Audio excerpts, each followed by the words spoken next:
जी प्रार्थना आहे, माझी जी व्यथा आहे, ती कमीत कमी पोहोचली का तिथे? बरोबर. ती पोहोचली का? हं. त्याचं काय साईन आहे? मला कसं कळेल हां. की ती प्रार्थना पोहोचली? तर याचं उत्तर असं आहे की तुमच्या आतमध्ये ऑटोमॅटिक शांती येते. शांतीचा अनुभव ओह! होतो. ती प्रार्थना केल्याच्या नंतर असं वाटतं आतमधून काहीतरी निघून गेलं. मी निश्चिंत झाले आता.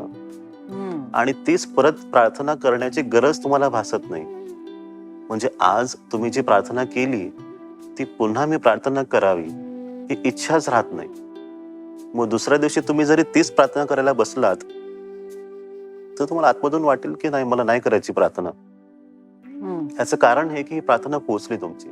प्रत्येक वेळेस तुम्ही जेव्हा पण बसता प्रार्थनेसाठी, तेव्हा तेव्हा ईश्वर तुमची प्रार्थना ऐकतो. तो तुमची तयारी करत राहतो की बाबा तुला जे हवंय ते तुला मी देतो.